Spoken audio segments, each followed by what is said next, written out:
Bueno, habíamos hablado en la última clase, la del día jueves, habíamos terminado de ver dentro de lo que eran los estilos de liderazgo, el modelo de liderazgo situacional, ¿no es cierto? Acerca del aspecto de los cuatro posibles comportamientos que podía tener el líder a partir de su distinto, de cómo era también la madurez del grupo al cual él se relacionaba.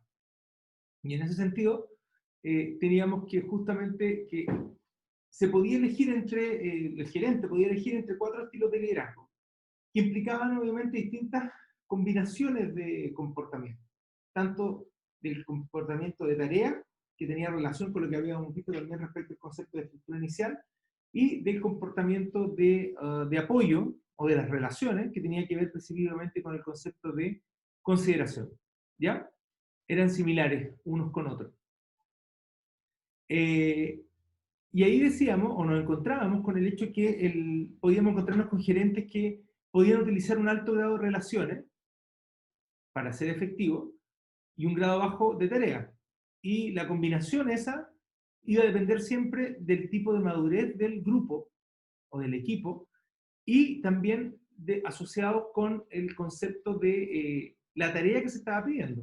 Porque podían haber grupos que funcionaran bien ante un directivo, ante un líder o un administrador, un líder que use el estilo directivo, es decir, que sea alto en tarea y bajo en relaciones,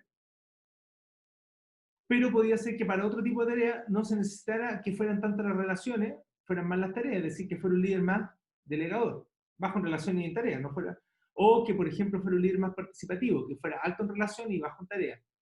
¿Ya? Todo dependía justamente de la madurez que tenía el grupo, donde había que ser claro que la madurez no era una característica de los seguidores, no, tú eres más viejo, por lo tanto eres más maduro, no, ¿ya? Sino que dependía específicamente de la tarea.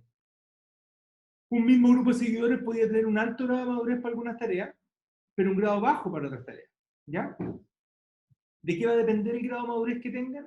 De la cantidad de capacitación que hayan recibido, de qué tan comprometidos estén con la organización, de cuáles sean los conocimientos técnicos que posean y qué experiencia tengan en la tarea específica que se está ingresando, a la cual se está haciendo, ¿ya? Cuando tenemos, como resumiendo, cuando tenemos seguidores que están en etapas de poca madurez, el estilo siempre más efectivo va a ser el directivo. ¿Por qué? Porque cuando el líder usa un estilo directivo, entrega instrucciones claras, órdenes específicas y va supervisando el trabajo de cerca. ¿Qué es lo que consigue uno con el estilo directivo? Asegurarse de que los empleados se desempeñen bien, los seguidores se desempeñen bien. Son como ¿Ya? los profesores en el colegio, ¿no? Generalmente, o sea, cuando tú estás empezando, cuando tú estás en los primeros cursos, primero básico, segundo básico, si lo asociamos así, los profesores siempre van a utilizar un estilo directivo, no dejan a los niños solos, siempre están al lado de ellos y les están Sí. enseñando permanentemente. ¿Para qué? ¿Por qué? Porque como tienen baja madurez, no entienden la tarea, ¿entienden? El profesor consigue que al dar órdenes específicas y supervisar el trabajo de cerca, logra justamente que el niño complete esa tarea. Y en la medida que la va completando, se va sintiendo más seguro. Ustedes tratan de acordarse cuando aprendían matemáticas, por ejemplo, o cuando empezaron a empezar a escribir. Al comienzo costaba, se equivocaban, ortografía, y en la medida que después ya van teniendo más seguridad o más madurez en una tarea, obviamente lo pueden empezar a hacer más solos, ¿ya? En la medida que la madurez del seguidor o pues, de la persona para una tarea específica va aumentando, uno siempre, o el líder siempre tiene que dar cierto comportamiento de guía, ¿ya? Porque nunca está todo listo para asumir la responsabilidad total con el fin de desempeñar la tarea. ¿Qué es lo que tiene que hacer el líder también? Entregar e iniciar conductas de apoyo justamente para ir generando confianza en el empleado. Y aparte de mantener confianza en el empleado, mantener el entusiasmo, ¿ya? Y ahí es cuando se va pasando a un estilo más persuasivo. Desde directivo se va pasando al estilo más persuasivo, es decir, alto en tarea y también alto en relaciones. Cuando se está utilizando un estilo persuasivo, se está entregando guía, se está fomentando la comunicación bilateral, es decir, yo doy instrucciones como líder, pero también escucho las recomendaciones, lo que dicen los empleados, y va ayudando al seguidor a adquirir confianza y a sentirse motivado. En la medida que esa confianza va aumentando, que ya no se puede... ¿Ya? Cuando esa confianza se va aumentando, ya no se necesita tanto una dirección. ¿Ya? Y ahí lo que se mantiene es lo que se conoce como una comunicación abierta. Pero ahora justamente va escuchando de forma activa. Es decir, el líder va escuchando de forma activa, va escuchando específicamente lo que el seguidor quiere decir, ¿ya? Y va ayudando justamente al seguidor en la medida que éste se esfuerza por utilizar lo que va aprendiendo. O sea, es como un crecimiento mutuo. Correcto. Ambos quieran aprender del otro, aun cuando uno tiene Correcto. más conocimientos que el otro. Así es. Ya. En la medida que, recuerden que la madurez tiene que ver con la tarea, en la medida que va aumentando su conocimiento de la tarea, en ese sentido, aumentando el conocimiento de la tarea, es un crecimiento mutuo, tanto de los seguidores como del líder. Porque el líder va dando confianza y va dejando confianza, ¿para qué? Para que sus seguidores empiecen a hacer la tarea sola. Y él va dejando justamente, va pasando de directivo, persuasivo, participativo. ¿Ya? Va manteniendo una comunicación abierta, siempre, pero ahora escucha de forma activa. Y ayuda al seguidor en la medida que éste se esfuerza por utilizar lo que ha aprendido en toda la etapa anterior. Cuando hay un estilo participativo, lo que está haciendo el líder es fomentando que los seguidores compartan ideas, es decir, sean más proactivos, ¿ya? Se empoderen de lo que tienen que hacer y facilita el trabajo. Y cuando ya el nivel de madurez es alto para alguna tarea, netamente el liderazgo efectivo implica más delegación. Cuando hay un estilo delegador, lo que el líder le asigna a los seguidores es la responsabilidad de tomar e implementar decisiones, que lo vamos a ver posteriormente en esta misma clase respecto al tema de toma de decisiones. La delegación va a ser efectiva justamente en situaciones de alta madurez. ¿Por qué? Porque el seguidor tiene las características, tiene la competencia y tiene la motivación para asumir de forma plena el trabajo, la responsabilidad que le dieron en su trabajo. ¿Ya? Todavía pueden aparecer problemas, todavía pueden identificar, el líder puede identificar que hay problemas en el grupo. Pero justamente al utilizar un estilo delegador, porque la madurez del grupo lo permite hacerlo, la responsabilidad de poner en práctica los planes se deposita no ya no en el líder, sino que en el seguidor. ¿Ya? Al seguidor que está maduro, que está preparado para esto, permite justamente que tome decisiones, ¿ya? Y decida dónde, cómo y cuándo van a desarrollarse las tareas. ¿Ya? Ahora, tal como decíamos que depende de la madurez del grupo, de la misma manera, el mismo estilo de liderazgo puede ser efectivo en algunas situaciones, pero no en otras. ¿Ya? Siempre hay que tomar en cuenta la situación de los seguidores cuando se tiene un estilo de liderazgo, no solamente también desde el punto de vista del conocimiento de la tarea o de la capacidad de hacerlo, ¿ya? Sino que también de la, no la condición, eh, la predisposición a hacerla. Si existe un grupo que no está predispuesto a hacer una tarea por miles de motivos, también afecta sobre el grado de madurez, ¿ya? Ahora, este modelo justamente supone que cada gerente es capaz de evaluar con exactitud cada situación y ir cambiando los estilos de liderazgo. ¿Para qué? Para ir adaptándolos de acuerdo a las otras situaciones que se van presentando. Y eso es lo complicado, porque no siempre los líderes son capaces de ir entendiendo o de ir identificando cuáles son las distintas situaciones para poder ir adaptando el liderazgo. ¿Ya? Y ahí es justamente donde la tarea de lo que hacemos nosotros al formarlo a ustedes, y por ejemplo cuando ustedes posteriormente hagan diplomados de liderazgo, un postítulo de liderazgo, o lo quieren cuando tengan puesto a estas jornadas de liderazgo, lo que se está haciendo, se está capacitando. ¿Para qué? Para que ustedes sean capaces de identificar las situaciones y poder utilizar el estilo de liderazgo que más se atenga a ustedes como líderes y al grupo propiamente tal. ¿Ya? Y vamos a... Porque en este momento no compartimos la pantalla, vamos a empezar a compartir la presentación. Vamos a seguir con el resto.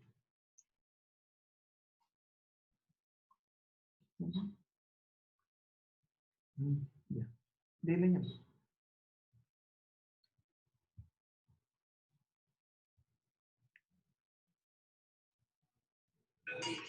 Vamos a empezar dentro de estos estilos de liderazgo, un estilo que es bastante conocido, que se llama de distintas maneras. O sea, el que nosotros vamos a ver se llama Brum Yagu, pero en la lectura aparece con otros nombres también, más que con otro nombre, con otras definiciones, podríamos decir, y como otros identificadores, o sea, como que otros también lo llevaron a cabo. Y este estilo, lo que hace específicamente es tratar de concentrarse en el rol del liderazgo específicamente en situaciones de toma de decisiones. ¿Ya? ¿Y qué es lo que hace? El mismo modelo de liderazgo situacional que vimos anteriormente, lo complementan para entender cuáles son las variables que existen dependiendo de la toma de decisiones del grupo. Es decir, tomar más en cuenta los rangos que pueden existir en esas variables situacionales y a partir de los estilos de liderazgo anteriores, ya se hace mayor hincapié en cuál es la dimensión, ya, que se relaciona respecto a la toma de decisión específicamente. ¿Y qué es lo que hace esto? Establece cuáles son las opciones del líder entre 5 estilos de liderazgo y que están basados específicamente en 7 factores situacionales, es decir, 7 situaciones propiamente tal, reconociendo justamente que cada factor situacional tiene un requerimiento de tiempo y costo asociado a ese estilo. ¿Cuáles son los estilos de liderazgo centrales del modelo de Brum-Yagu? 5 estilos.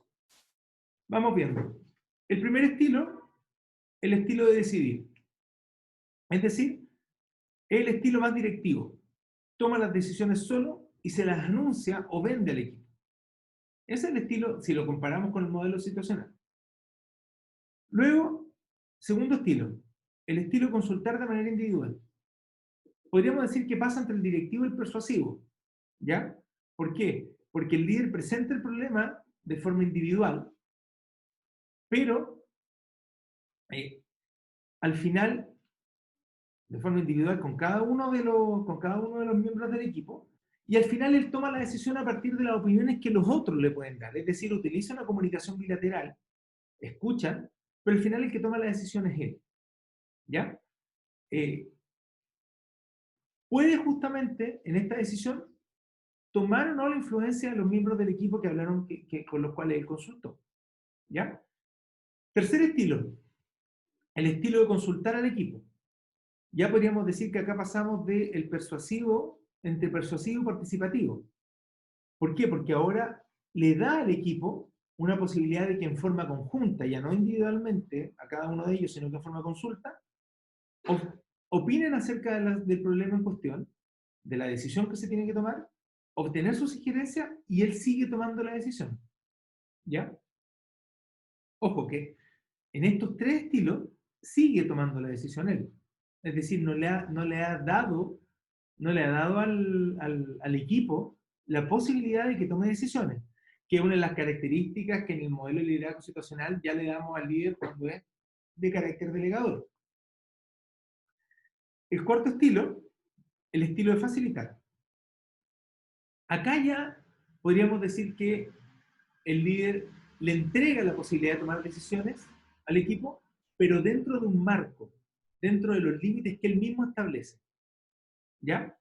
El líder presenta el problema al equipo en conjunto, actúa como facilitador, es decir, orienta hacia dónde tiene que tomarse la decisión y establece los límites dentro de los cuales debe tomar la decisión. ¿Ya? ¿Cuál es la meta ahí? Es lograr el acuerdo respecto a una decisión. Ahí el líder tiende a poner siempre cuidado en asegurar que las ideas que él da no tengan más peso que la del resto del equipo solo por su posición. Porque siempre en un grupo las ideas del líder tienden a tener más peso. ¿Ya? Incluso hasta por un concepto de naturaleza humana. O sea, no, yo no voy a contradecir al jefe, no voy a contradecir al líder. ¿Entienden? Pero justamente su estilo de facilitar tiene que ver con que tratar de que sus ideas no tengan más peso que la otra. Solo porque él es el líder. ¿Ya?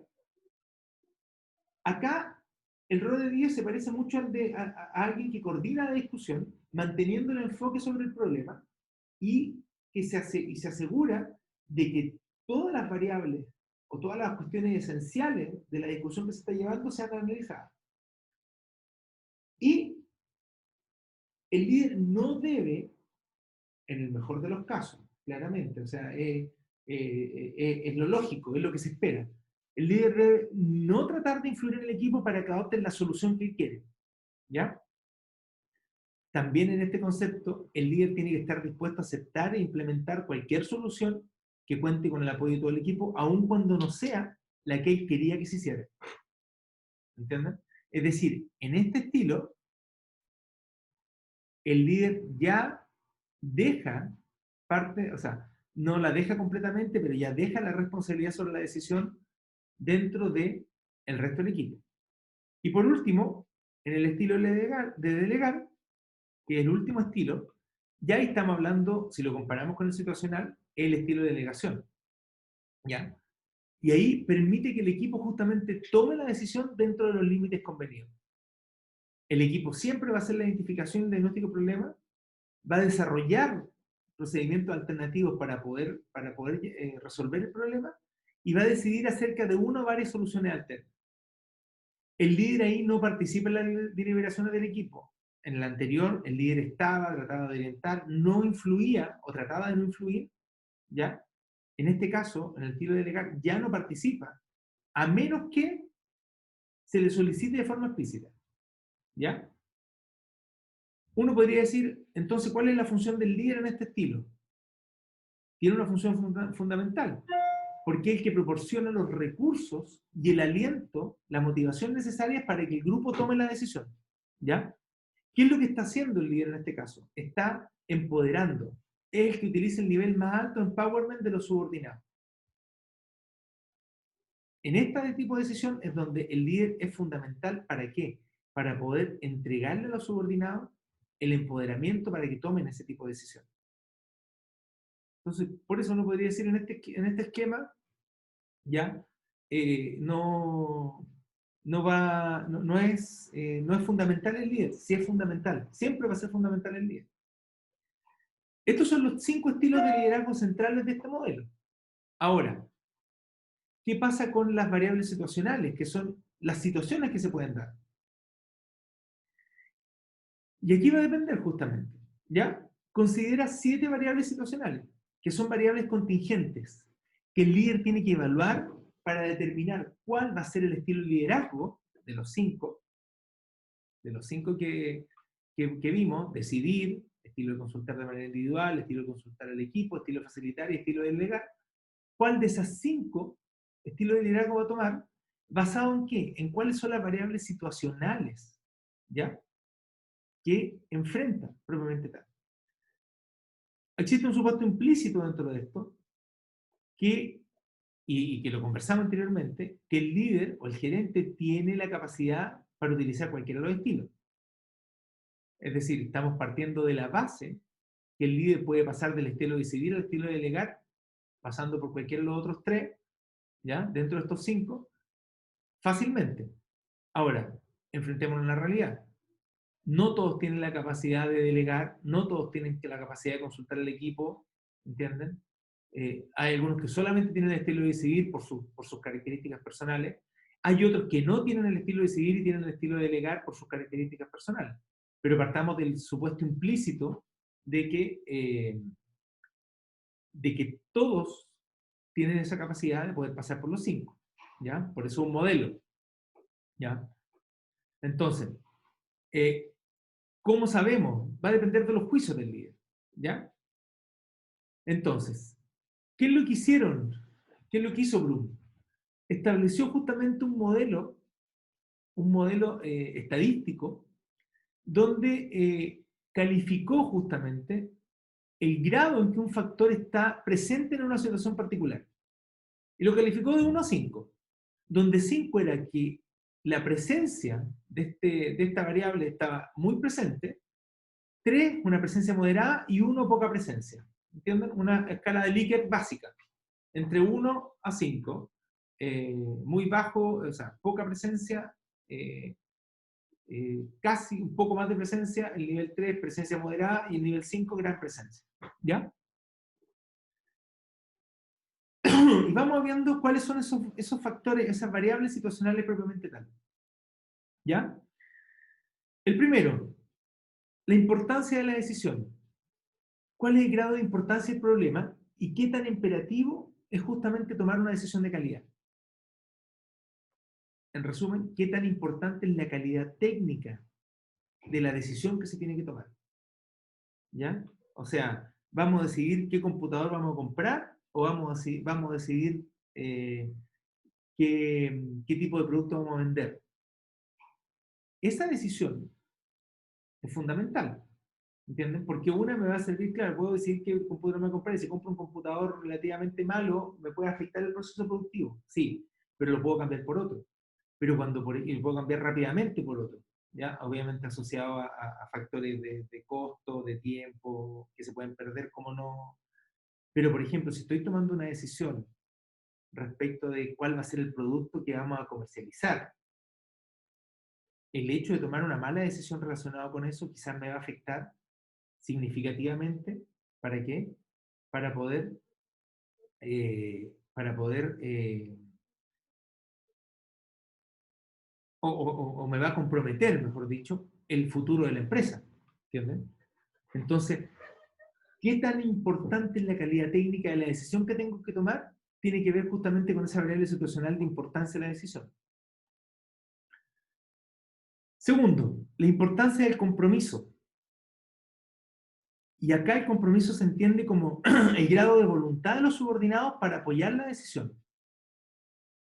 Es decir, ¿qué tan involucrados van a estar en la decisión los subordinados? ¿Qué tan importante es el compromiso de los subordinados en la decisión? ¿Ya?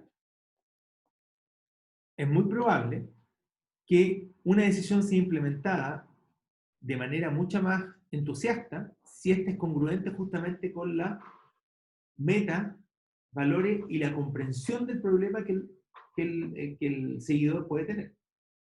¿Ya? Tercero, la experiencia del líder. Y acá tiene que ver con cuál es el grado de información relevante y competencias que tenga el líder para comprender el problema a fondo. Y de esa manera elegir la mejor solución del mismo.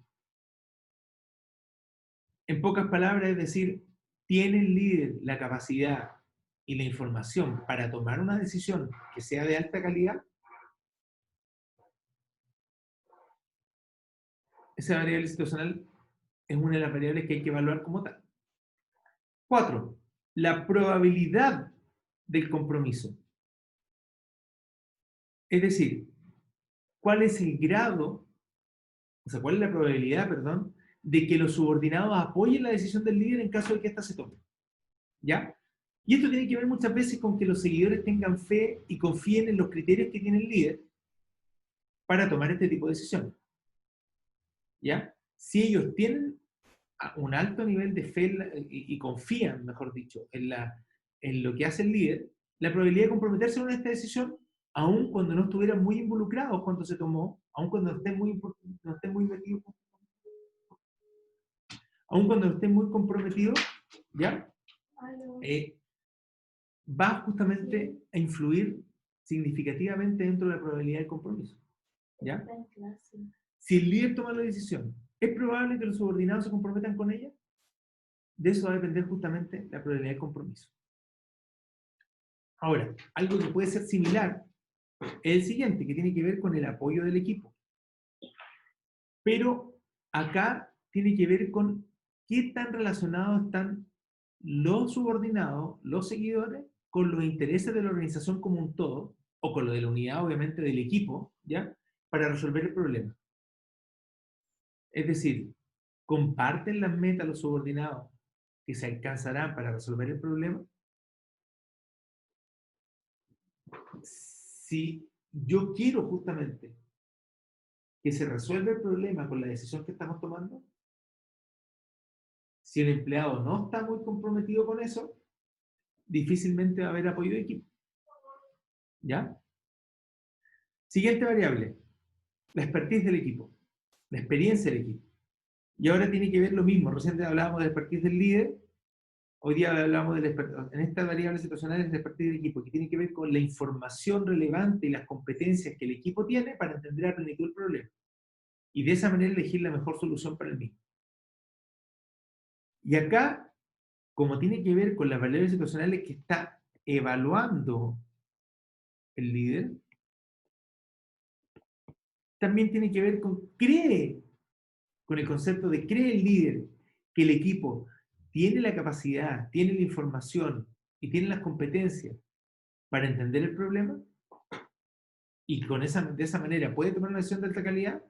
Si este nivel es alto, es decir, si el líder sí cree que su equipo lo puede hacer, seguramente va a utilizar el estilo de delegar. Si él cree que por mucho que el equipo sea muy preparado y todo el tema, pero que no tiene la capacidad de hacerlo, quizás él va a utilizar el estilo de decisión, de decidir. ¿Ya? Y por último, la última variable situacional, perdón, del modelo tiene que ver con la competencia del equipo. ¿Ya? Y eso tiene que ver con el grado en que los miembros del equipo tienen las capacidades que se necesitan para resolver conflictos, ¿ya? En lo que obviamente compete a las soluciones y la capacidad de trabajar juntos para llegar a una decisión de alta calidad. Es decir, ¿qué está diciendo acá la competencia del equipo? ¿Son un equipo o no son un equipo? Eso es, principalmente. ¿Por qué? Por equipo, ¿qué se entiende? Obviamente se entiende a que puedan tomar decisiones juntos, que puedan evaluar dentro de su propio proceso de toma de decisiones cosas juntos. Si el equipo tiene o no esa competencia de poder trabajar de forma conjunta. ¿Ya? ¿Y qué fue lo que obtuvo Víctor Brum dentro de esto? La siguiente tabla, donde relaciona, es una tabla de doble entrada, podríamos decir, ¿ya? Donde a partir del enunciado del problema, es decir, cuál es el problema que estamos evaluando, ¿ya? Analizamos justamente las 7 variables situacionales, ¿ya? Y si la probabilidad, por ejemplo, si la importancia de la decisión es alta, como tenemos acá, siempre vamos a utilizar los estilos de decidir, cualquiera de los estilos que vamos a utilizar acá, ¿ya? Si la importancia es alta, perdón, si la importancia del compromiso es alta, si la expertise del líder es alta y la probabilidad de un compromiso por parte del equipo es alta, el estilo que va a utilizar el líder debería ser decidir, es decir, puede decidir él, sin mayor problema. ¿Por qué? Porque principalmente por la probabilidad del compromiso es que lo van a apoyar. Pero, por ejemplo, si la importancia de la decisión es alta, pero la importancia del compromiso es baja, y la expertise del líder es baja en ese concepto, puede justamente, como tiene poca expertise, no hay probabilidad de un compromiso por parte del resto, podemos irnos al estilo de facilitar o consultar de manera individual. ¿Por qué? Porque se apoya en el equipo. ¿Entienden? Ustedes pueden ir relacionando cada una de estas a partir de lo que plantea Brum-Yaku. Ahora, ¿se imaginan ustedes estar evaluando esto cada vez? Ya tengo que tomar una decisión. Voy a utilizar el modelo de Brum-Yaku. Como voy a utilizar el modelo de Brum-Yaku, ya. ¿Cuál es la importancia de la decisión? Ya, voy a anotar la importancia de la decisión. ¿Cuál es la importancia? Esto es imposible de utilizar así, de utilizarlo en el día a día. ¿Qué significa esta tabla en general? Nos da una guía respecto a cómo se puede actuar, pero objetivamente, ¿ya? Uno va utilizándola en la medida que va tomando conocimiento del equipo. O sea, hay una sanción por el tiempo que se requiere para tomar la decisión. Entonces, si yo necesito tomar decisiones rápidas, no puedo estar analizando específicamente cada uno de estos factores. ¿Entienden? ¿Por qué? Porque nos podemos encontrar con que las decisiones no las tomemos cuando se necesitan. ¿Por qué? Porque perdimos tiempo tratando de evaluar la situación. ¿Ya? Los gerentes, generalmente, tienen que tomar decisiones cuando el tiempo es esencial. ¿Entienden? Imagínense los supervisores de tráfico aéreo, los que trabajan en las torres de control de los aeropuertos. De repente tienen que tomar una decisión, ¿ya? O, por ejemplo, un bombero. ¿Alguien es bombero o no? Un bombero en situaciones extremas tiene que tomar decisiones, ¿entiendes? Y en esas decisiones muchas veces hay poco tiempo para ser capaces de recibir toda la información antes que tener que tomar una decisión, ¿entiendes? Cuando hay presiones severas, por tomar decisiones rápidas, difícilmente uno puede evaluar en forma completa cualquier modelo de liderazgo. Entonces uno ahí justamente tiene que tratar de permanentemente estar tratando de conocer cómo es su equipo. ¿Ya? Ahora, el modelo de Lom-Yagu es congruente justamente específicamente con el trabajo que ha existido siempre sobre las conductas de los grupos y los equipos. ¿Ya? Y lo que les decía yo, si el diagnóstico de la situación es correcto, la elección del mejor estilo de liderazgo no solamente se vuelve más fácil, sino que se vuelve algo más natural, algo más normal. ¿Ya? Cuando elegimos estilos de liderazgo que son correctos, nos permite justamente tomar decisiones que sean oportunas y de calidad. Pero por lo mismo, elegir estilos de liderazgo tiende a ser difícil.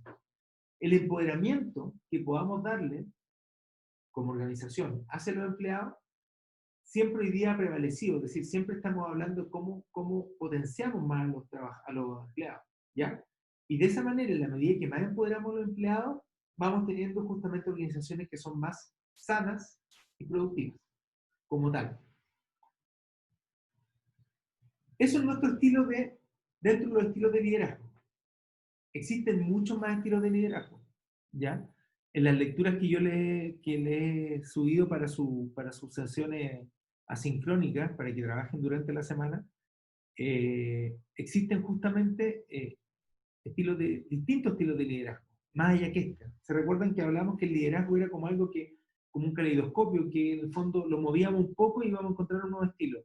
Y el último que ha aparecido, por ejemplo, hoy día, es el liderazgo participativo, perdón, liderazgo creativo como tal, que nosotros no lo hemos visto, pero justamente tiene que ver con la capacidad que se requiere hoy día de ir cambiando a partir del cambio continuo.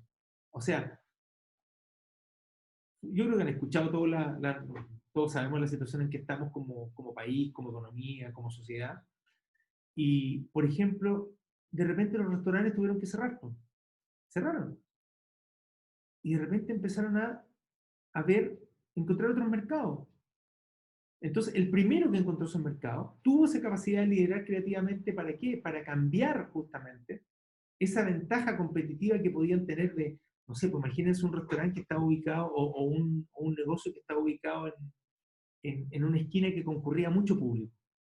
Y de repente dejó de concurrir público. ¿Por qué? Por la cuarentena. Ya no fue tanta gente. O los restaurantes que tuvieron que cerrar. ¿Y qué empezaron a inventar? ¿Qué empezaron? No es que vayan a empezar a inventar, pero ¿qué fue lo que hicieron? Empezaron a inventar delivery. ¿Cómo hacemos el tema para poder conseguir? Los bares, por ejemplo. Los bares tuvieron que cerrar todo. ¿Y qué están haciendo hoy día los bares? Te están vendiendo para llevar. Y el mismo trago que te tomabas en el bar, el mismo mojito, el tequila, ya, no, y la piscola es tan recién que te vendan una piscola es como raro.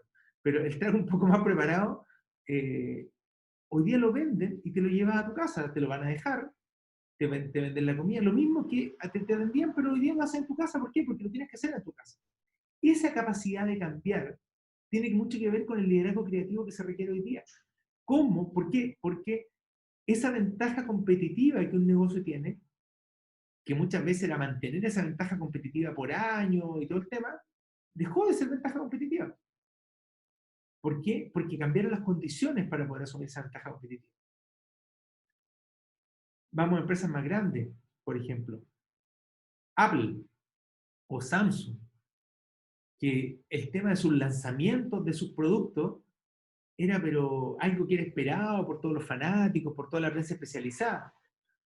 Si ustedes saben, yo hoy día caché porque me llegó un correo, Apple volvió a lanzar un nuevo computador, el MacBook Air nuevo, pero sin ningún tipo de parafernalia, porque no pueden hacerlo. ¿Entienden? Tratan de hacerlo a través de las redes sociales, con su publicidad y todo el cuento, pero nada más. Pero ya no lo hacen con la expectativa que tenían antes.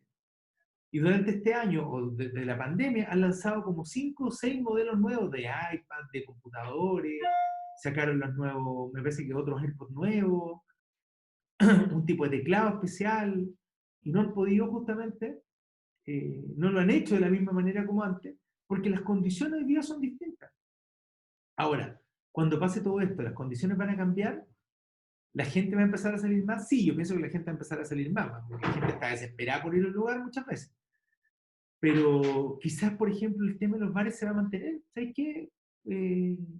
Vamos a vender, sí, vamos a atender en público con las medidas necesarias, todos con mascarillas, como raro.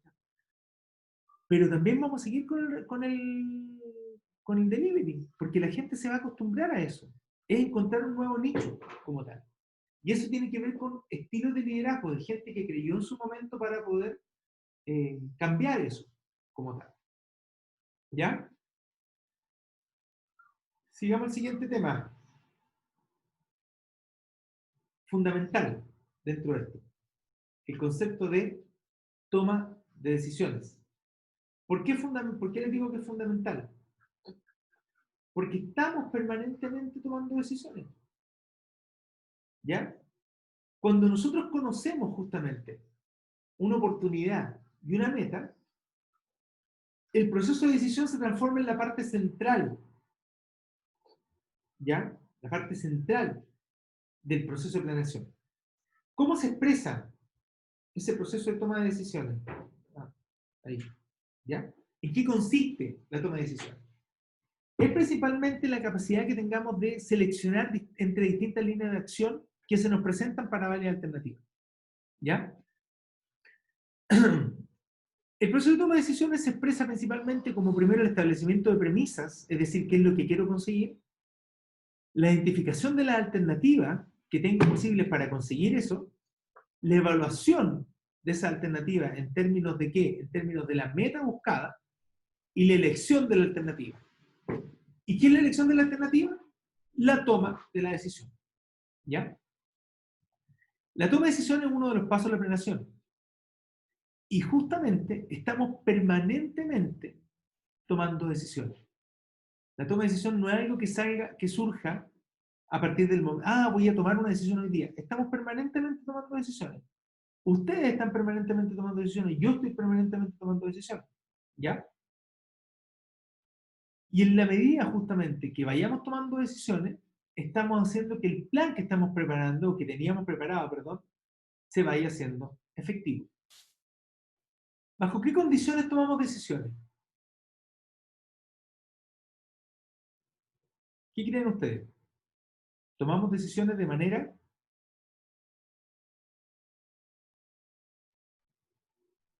Hola, ¿están ahí? ¿Bajo qué condiciones tomamos las decisiones? ¿De manera? Sí, profesor, que estaba. Profe, estaba concentrada escuchándolo. No sé, los demás. ¿De qué manera tomamos decisiones? ¿Bajo qué concepto? ¿No? ¿Me escuchan, no? ¿Se escucha? Sí, por acá ¿Sí sí. se escucha? Ya. ¿Bajo qué concepto vamos tomando decisiones? Bajo un concepto de racionalidad. ¿Y qué es racionalidad? ¿Ya? Es pensando, haciendo pensar, ¿ya? Analizando. Eso es racionalidad. La decisión racional es toda aquella meta que no podría lograrse si no llevamos a cabo una actividad. ¿Ya? Y nos enfrentamos justamente a situaciones, a hechos y circunstancias que en la mayoría de los casos no tenemos control. ¿Ya? O sea, nosotros no podemos controlar todas las variables. Es muy raro que nosotros pudiéramos controlar todas las variables posibles en una toma de decisión. Si nos enfrentamos justamente a una toma de decisiones donde yo puedo controlar todas las variables posibles, ¿ya? Es algo muy raro, una situación muy rara. ¿Ya? Quien toma la decisión define el problema, genera situaciones alternativas y luego la evalúa. Y en ese concepto es que hay distintas condiciones que puedan influir en la toma de decisiones. La fundamental tiene que ver con cuánta información yo manejo. ¿Ya? Entran también esas variables, digamos, ¿Ah? planteamos la estamos desarrollando, a Disculpe, medida que se va desarrollando esa decisión, ¿ya? hay variables, ¿cierto? Claro, va cambiando. O sea, yo puedo tomar una decisión hoy día, y Profe, dada la condición, por ejemplo, yo puedo tomar una decisión, no sé, pues yo había tomado la profesor, decisión de abrir un negocio, de abrir un restaurante, y tenía todo listo, ya tenía listo, había mandado a hacer hasta los flyers, y de repente, ¡pum!, se viene esta cuestión. ¿Qué tengo que hacer? ¿Entienden? ¿Cómo cambio? profesor, Dígame. bien, se pueden plantear como variables que se puedan presentar a medida que uno va desarrollando la decisión. Digamos, no sé, o sea, tomó la decisión, ¿Ya? está desarrollando y ocurren variables, no al momento de plantearla, sino ya de estarla realizando. Sí, puede pasar, porque todo es dinámico. Nada es de carácter, nada es permanente, ¿entienden? Entonces, obviamente, en la medida que yo tengo más información, ¿ya? Puedo quizá ir tomando mayores decisiones y ir basando mis decisiones a partir de eso. Pero esa es justamente la condicionante que toma que tengo bajo cualquier decisión que tiene que ver con cómo van avanzando la situación. ¿Ya? Y ahí es donde van las condiciones que influyen en la toma de decisiones. Y la principal condición que influye en la toma de decisión tiene que ver con la información, ¿ya?, que poseo para tomar una decisión, y que eso me va a dar a mí la, la condición principal, que es cuánta información poseo. Y yo puedo tomar decisiones bajo tres condiciones, bajo tres situaciones. Condición de certidumbre, de riesgo o de incertidumbre. Cuando hablo de condición de certidumbre, ¿de qué estoy hablando? Estoy diciendo, tengo toda la información posible. Ahora, ¿puedo tener siempre una certidumbre del 100%? No, No, ¿no es cierto? Siempre puede haber un factor que me afecte. Pero, por ejemplo, no, si el nivel de certidumbre con el cual estoy tomando decisiones es de un 99%, siempre va a haber ese 1% que me puede echar para atrás la decisión o me puede afectar la decisión. Es una cuestión que es normal. Pero mientras más información tenga, ¿ya?, mientras más conozca lo que puede pasar con la decisión que estoy tomando, mayores son las condiciones de certidumbre. En la medida que voy pasando o voy teniendo menos información, voy tomando condiciones en situación de riesgo. Es decir, estoy arriesgando, estoy,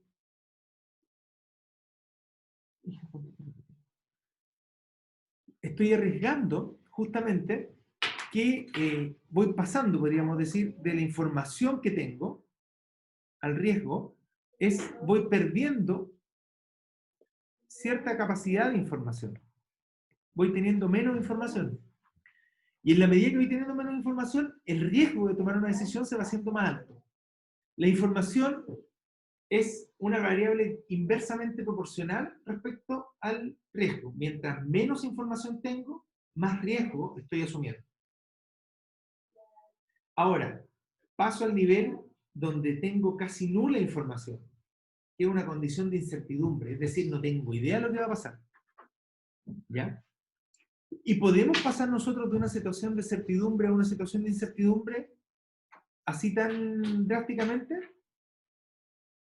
¿Qué creen ustedes? ¿Se puede pasar de una condición de certidumbre a una condición de incertidumbre drásticamente?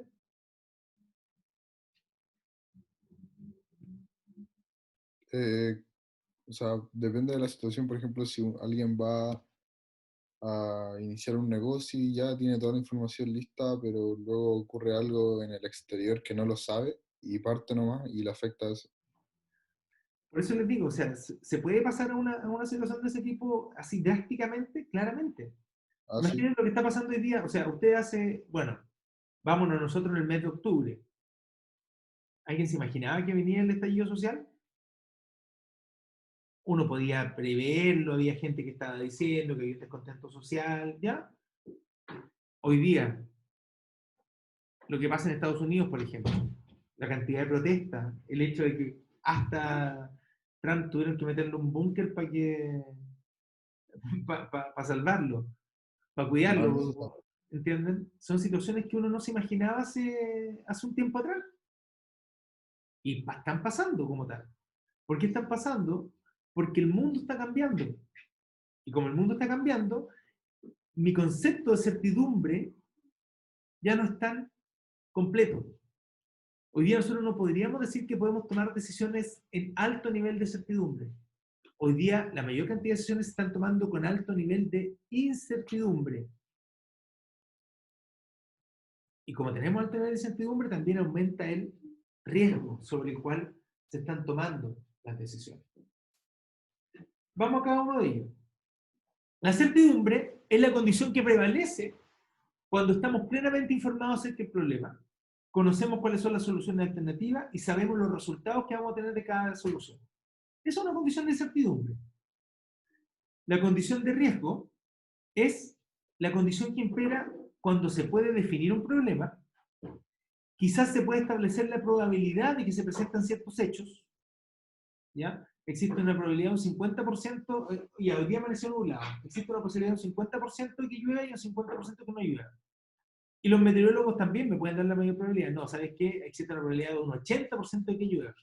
Por lo tanto, el riesgo a salir solamente con polera va a ser muy alto. Entonces tengo que prepararme porque la probabilidad de que llueve es alta, tengo que salir un poco más abrigado, ¿entiendes? O para no mojarme, ¿ya? Se pueden identificar soluciones alternativas y se establece la probabilidad que tiene cada solución.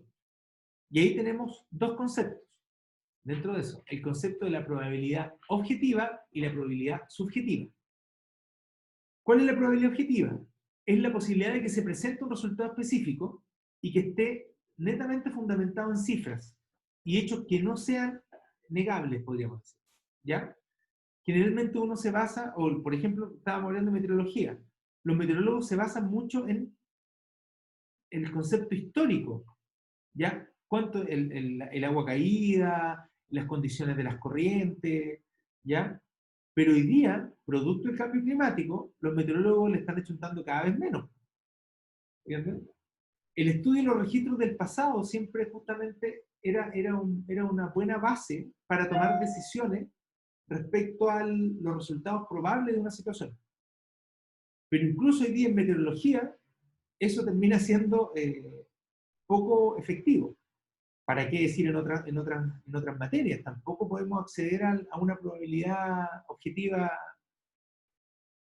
Claro, por ejemplo, la situación riesgo país nuestra como país hoy día ha bajado, producto desde el estallido social en adelante. ¿Ven? Ahora, el otro concepto de probabilidad subjetiva tiene que ver con la probabilidad que yo fundo en un juicio personal de que un resultado específico se presenta en el futuro. No sé, pues, por ejemplo, a partir de su juicio, decir, no, ¿sabes qué? Cada vez que me pongo este polerón, cada vez que me pongo esta chaqueta, llueve. ¿Ya? Entonces, como hoy día me la voy a poner porque quiero que llueva.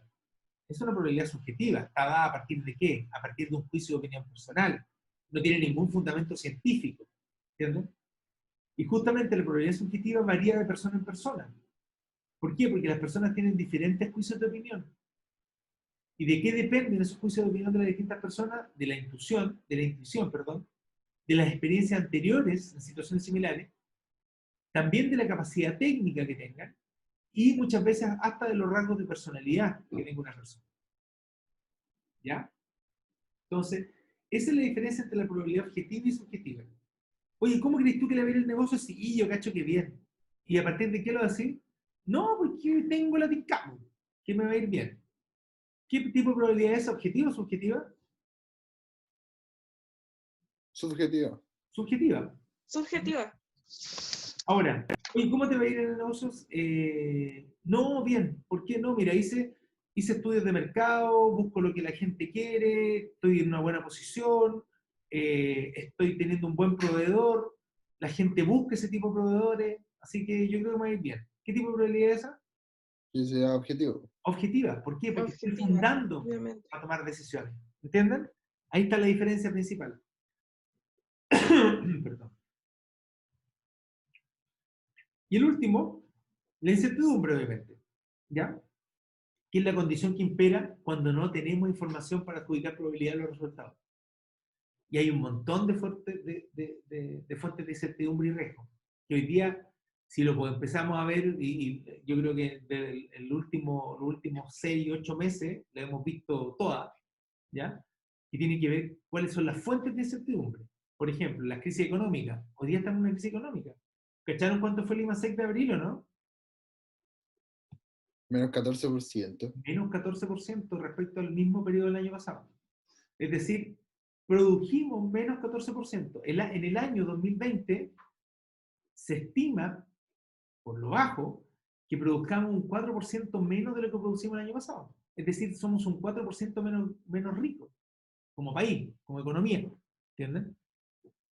Entonces, ¿qué implica las crisis económicas? Devaluaciones, es decir, el peso, obviamente el peso se ha visto desfavorecido frente al dólar, pero no tanto, por lo menos, no tanto devaluaciones, recesiones, que es lo que estamos entrando, ¿ya? Los ciclos económicos son parte de las crisis económicas.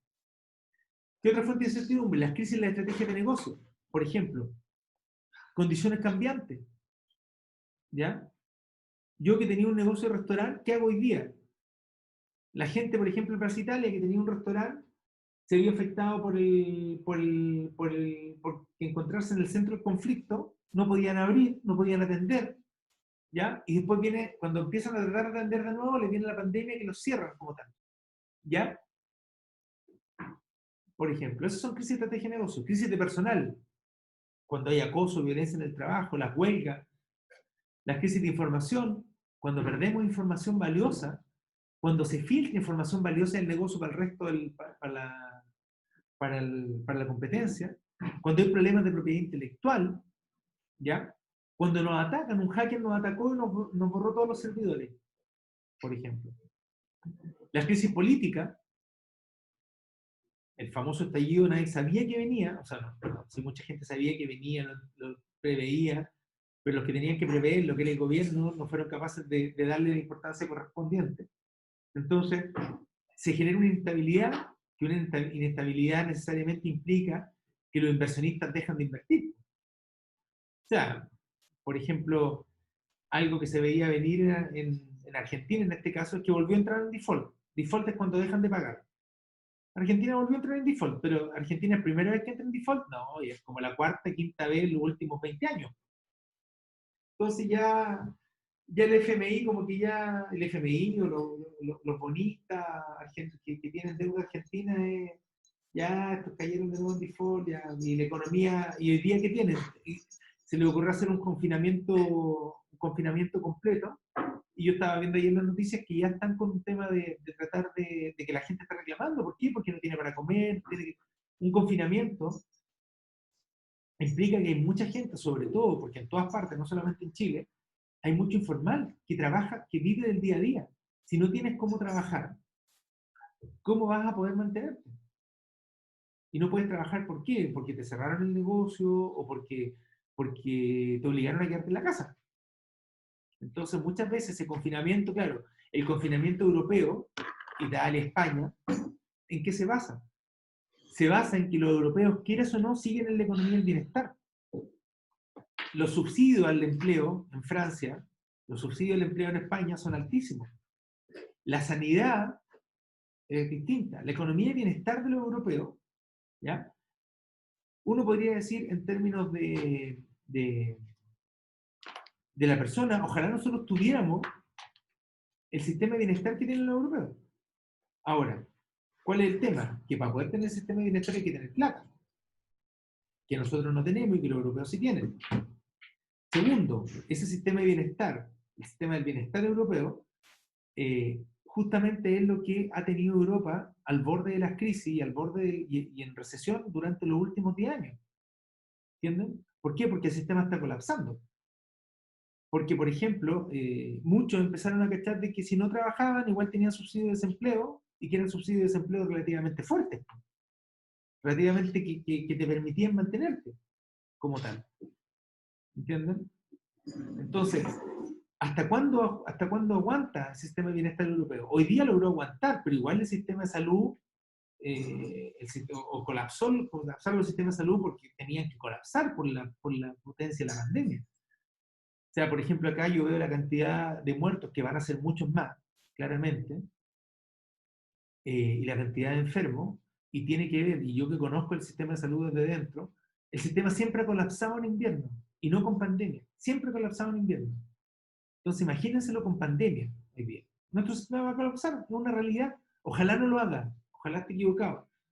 ¿Entienden? Pero el sistema va a colapsar dentro de las próximas 2-3 semanas. Vamos a ver cantidades de muertos que nos va a llegar a dar, se nos va a llenar el escalofrío, el cuerpo de escalofrío, por la cantidad de muertos diarios que vamos a ver. Pero es una realidad. ¿Entienden? Si imagínense que estamos creciendo a 5.000, hagan solamente el cálculo matemático. Voy a tomar mi calculadora. Estamos creciendo a 5.500 contagiados diarios.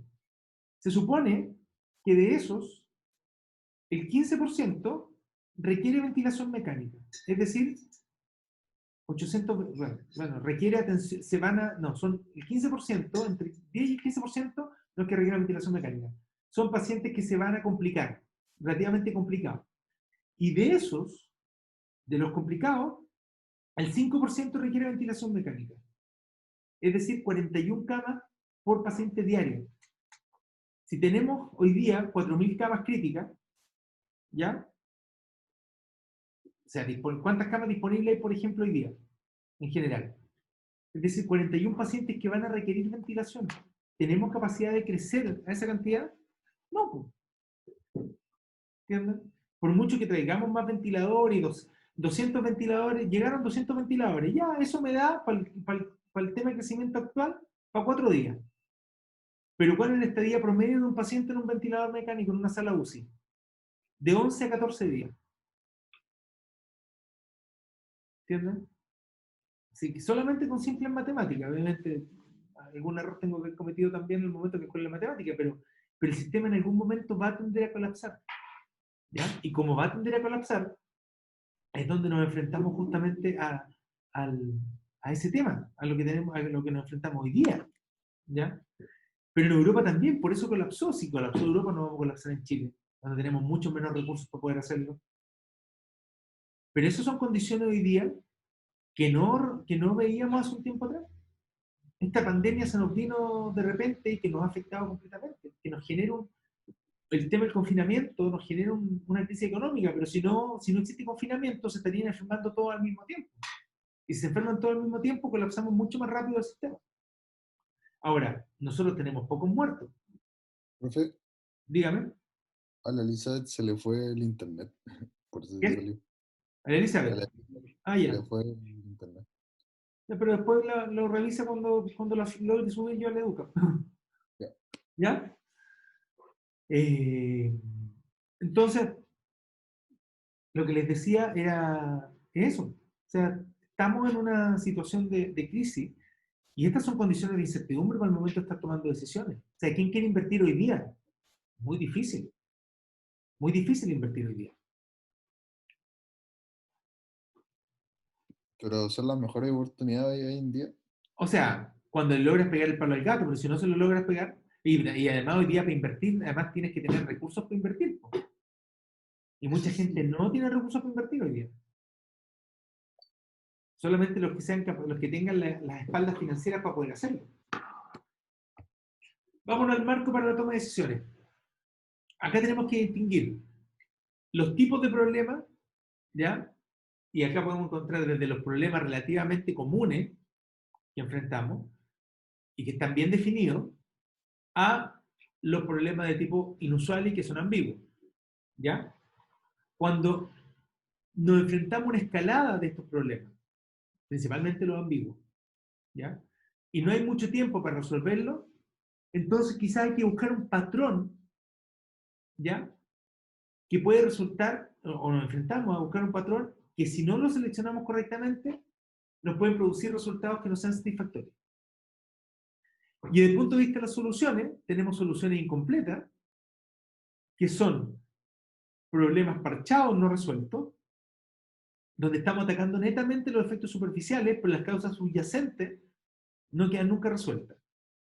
Por ejemplo, usted va al médico porque tiene fiebre. ¿Qué debiera hacer el médico? Y el médico lo único que le da es paracetamol. ¿Qué es lo que está haciendo?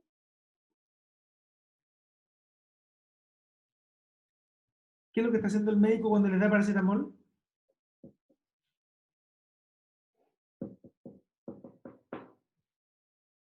¿Aló?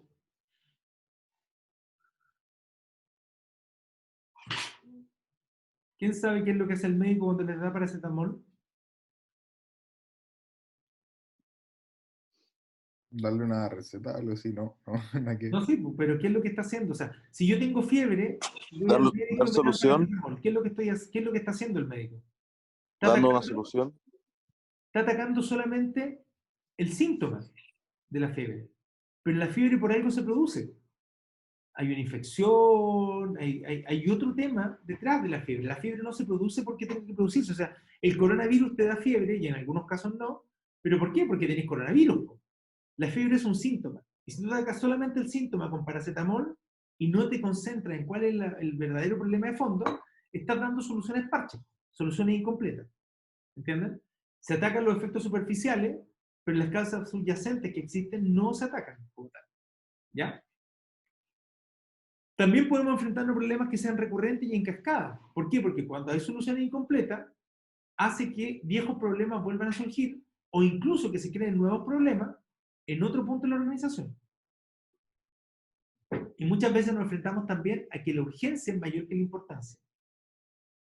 ¿Por qué? Porque nos enfrentamos a esfuerzos permanentes para resolver los problemas y las actividades y tratamos y estamos solucionando siempre, estamos siempre como el bombero, apagando incendios. ¿Ya? Vamos apagando incendios, pero no vamos solucionando el problema de fondo. Y cuando los problemas pasan a ser crisis, ¿ya? ¿Por qué? ¿Qué es lo que surge? Es cuando estallan casi siempre justo al límite. Y por ejemplo, cuando tenemos problemas en esta matriz que ustedes ven ahí, cuando los problemas son conocidos y bien definidos, nuestro concepto tiene que ver con la certidumbre. Y las soluciones va a utilizar decisiones de rutina, en la medida que nos movemos por por los tipos de problemas. En la medida que subimos a problemas inusuales y ambiguos, nos estamos enfrentando justamente a soluciones insólitas y ambiguas bajo concepto de incertidumbre. Es decir, no sabemos qué vamos a tomar, qué va a pasar como tal. Entonces, las decisiones se van a dividir en tres grupos. Las de rutina, para problemas conocidos y bien definidos, bajo condiciones de incertidumbre. De adaptación, en la medida que voy aumentando el riesgo, es decir, que el problema es distinto, me tengo que ir adaptando y mi riesgo va aumentando. Y por último, las innovadoras, que tiene que ver que ante problemas ambiguos, problemas inusuales que no conocía, tengo que tomar también soluciones que sean ambiguas, ¿ya? O insólitas, o no conocidas. Si sigo tomando las mismas soluciones, por ejemplo, si yo tomo para un problema nuevo, inusual, ambiguo, tomo una decisión de rutina, no me va a solucionar el problema. ¿Entienden? O sea, no tanto que me lo solucione, sino que no me va a permitir justamente identificar qué tipo de, o no me va a poder dar solución real, ¿ya? A esa decisión. ¿Qué tipo de decisiones nos enfrentamos? Las que les decía, las decisiones de rutina. Son bajo circunstancias comunes que no tienen mayor complicación, ¿ya? Generalmente las decisiones de rutina están contempladas en las normas, en los procedimientos, en los criterios operativos a los cuales nos enfrentamos que las empresas siguen, ¿ya? Las decisiones de adaptación, ¿ya? Reflejan lo que se conoce como el concepto de convergencia, ¿ya? Es decir, dos conexiones que se encuentran. Son combinación de factores que salen de lo habitual. Y siempre justamente implican una modificación de la rutina habitual. ¿Ya? Las decisiones de adaptación están reflejando el concepto de la mejora continua, nosotros lo vamos a ver después cuando veamos calidad total, que plantea que uno siempre debe estar mejorando, siempre tiene que ir buscando cuáles son los errores o los problemas que se van presentando y ir tratando de darle solución a esos errores. ¿Ya? Que sea un esfuerzo permanente para incrementar los niveles de calidad y excelencia. ¿Ya? Perdón. Por último, las decisiones que son innovadoras son soluciones que son alternativas, ¿ya? Y que se basan específicamente en el descubrimiento, la identificación y el diagnóstico de problemas que no conocemos, y a su vez el desarrollo de soluciones a esos problemas que no conocemos. Una solución innovadora necesariamente debe romper con el pasado, no debe tomarse en cuenta el pasado. Nunca se presentan lógicamente y ordenadamente. Uno no piense que una solución innovadora va a venir de la mente normal de uno, ¿ya? ¿Por qué? Porque además se basan en información que va cambiando de manera muy rápida, ¿ya? Muchas veces las soluciones innovadoras incluso se piensan o se toman antes de que los problemas se hayan definido o entendido a fondo. Muchas veces no tenemos un problema que se nos presenta, no lo conocemos completamente. Pero la solución, si es innovadora, la vamos a tener mucho antes, ¿ya? ¿Qué es lo importante? Definir correctamente justamente los problemas y ver de qué manera las primeras decisiones que tomamos respecto a un problema nos afectan las decisiones posteriores, ¿ya?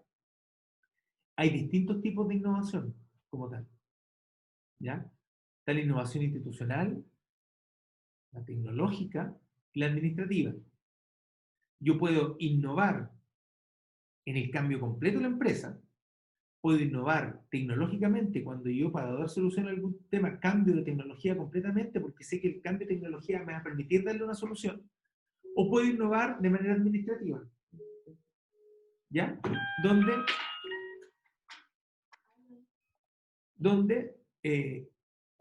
Donde voy cambiando la estructura de la organización. Es decir, administrativamente la organización tiene una estructura y la voy cambiando a otra, ¿ya? Como cambio, por ejemplo, la forma en que tomamos decisiones. Muchas veces ese tipo de decisiones tienen que ver con el concepto, ¿ya?, de la innovación. ¿Y qué es un innovador? Porque eso es importante. La decisión innovadora generalmente la toma un innovador. ¿Qué son los innovadores?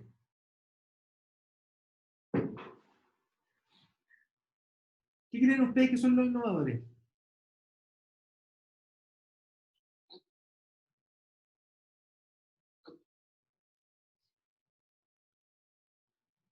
No se amontonen. ¿Qué es un innovador para ustedes?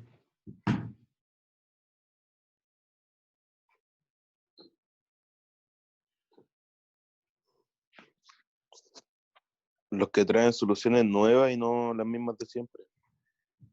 Visto desde ese punto de vista, sí. El innovador es aquel que transforma la expectativa del cliente. No necesariamente el cliente, pero transforma las expectativas que se esperan. ¿Entienden? Miren, un ejemplo, un innovador, el del agua benedictino, no me acuerdo, de Marcelo, me olvidé el apellido.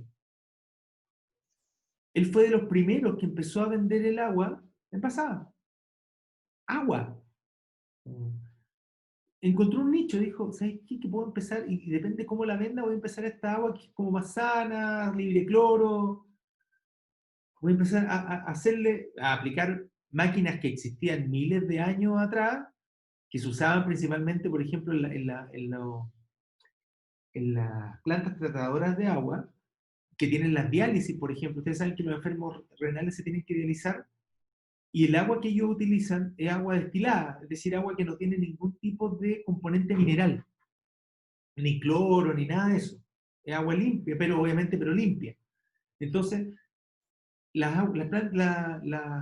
clínicas de diálisis utilizan un proceso que se conoce como osmosis inversa, ¿ya? Es decir, es sacarle el agua limpia, potabilizada, con cloro, es sacarle todos los rastros químicos que tengan. ¿Para qué?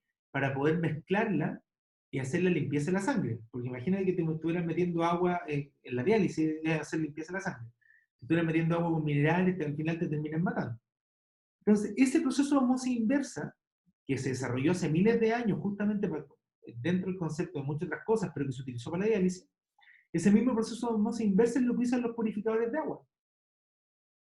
Y Benedictino empezó a vender esa agua purificada agua sana, para tomar, normal, y de repente le pegó el palo al gato cuando lo compró Coca-Cola, porque Coca-Cola cachó, Coca-Cola Chile cachó que había un mercado para el agua, no solamente el agua mineral, ¿ya? Sino que había un mercado para ese tipo de agua. Mercado para el agua purificada. Y vendió el negocio en miles de millones de dólares. No sé, miles de millones, pero mucha plata. Eso fue un innovador. Te entregó algo que te cambió la expectativa del cliente. Y ese tipo de decisión justamente son las decisiones de carácter innovador. ¿Bajo qué momento la tomó? No sabemos específicamente. ¿Entienden? ¿Qué características tienen muchos innovadores? Primero, se desafían los dogmas y las prácticas que son prevalecientes. O sea, ¿a quién se le ocurre vender agua? Dell. Los computadores Dell los conocen, ya hoy día no tanto, porque hoy día el sistema, pero cuando empezaron a venderse los computadores Dell hace 2004, 2005, incluso antes diría yo, se basaron justamente en el concepto de la distribución. Tú elegías tu computador. Tú ibas a una tienda y comprabas un computador típico.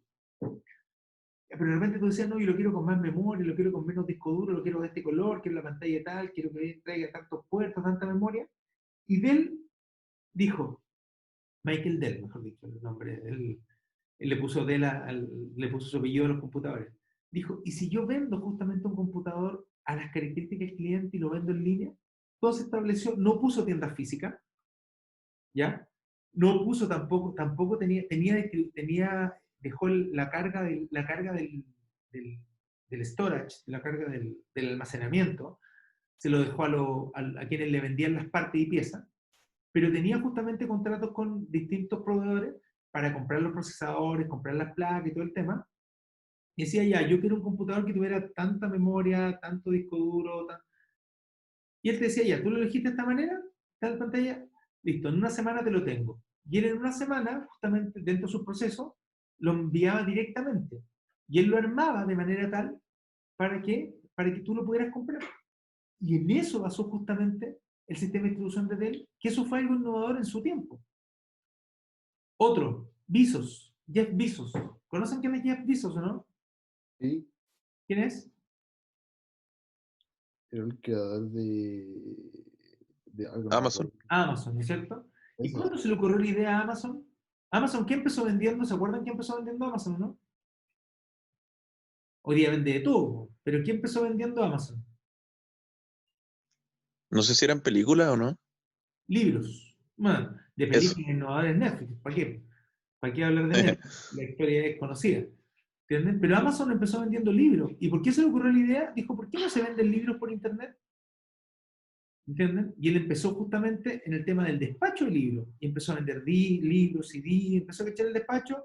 Y después dijo, ¿y por qué no nos metemos en el tema de vender libros digitales directamente? Entonces, también un innovador, ¿ya? Muchas veces las innovaciones provienen de necesidades que no necesariamente hayan sido expresadas, ¿ya? ¿No? Yo no, por ejemplo, a ver, ¿cómo te se lo digo? Una innovación no va a ser, es que yo no sé, pues necesito una taza más bonita que esta. Que es bien bonita mi taza. Una taza más bonita que esta. Ya, entonces yo voy a ser innovador y voy a crear una taza. No. Muchas veces la innovación surge a partir de cosas que ni siquiera se imaginan. ¿Ya? ¿Para qué hablar del iPhone? ¿Quién se le iba a ocurrir que había que tener un teléfono con pantalla touch? Y hoy día es una constante de la industria los teléfonos con touch. ¿Entienden? Los niños funcionan hoy día, le ponía a un niño chico el mouse y no sabe usarlo. El que está tratando de meterle la pantalla para poder. Mi hijo chico no sabe usar el mouse, le cuesta usar el mouse. ¿Por qué? Porque es touch. ¿Tú eres touch? ¿No? ¿Sabes usar el mouse? Sí, dice que sí, ella sí. Ajá. ¿Ya? Eso es la innovación justamente, como tal. Y vamos, ¿cómo se toman las decisiones? Cuando las programamos o no las programamos, como tal. Aquí es donde podemos analizar que dentro de la jerarquía organizacional, los niveles superiores versus los niveles inferiores, los problemas de los niveles inferiores son generalmente estructurados. Los problemas que tienen que solucionar los niveles inferiores. Mientras que los niveles superiores tienen problemas que no son no estructurados, es decir, que surgen de repente. Esos son los problemas sobre los cuales se concentran. No estamos diciendo que en los niveles superiores no hayan problemas estructurados, también hay. Pero los problemas que más surgen son los problemas no estructurados. Por lo tanto, en los niveles inferiores se aplican más las decisiones programadas. Es decir, ante un problema estructurado tengo una decisión programada. Falló la máquina, decisión programada, revisar fusibles. ¿Ya? Fallan los fusibles, cambiar fusibles, solución. Si no es la solución 1 de revisar fusibles, revisar mangueras. Revisar mangueras, no eran los fusibles, todos los fusibles estaban buenos, me voy a revisar las mangueras. Estaban todas las mangueras buenas, me voy a revisar los niveles de aceite, no sé. ¿Entienden? Decisiones programadas, asociadas a problemas estructurados. Pero las decisiones no programadas son aquellas que se dan justamente para problemas no estructurados. ¿Ya? La mayoría de las decisiones no son ni totalmente programadas ni totalmente no programadas. ¿Entienden? Pero la mayoría de las decisiones no programadas se toman en los niveles superiores. ¿Por qué? Porque los problemas en los niveles inferiores suelen ser rutinarios y requieren siempre menor discreción como tal.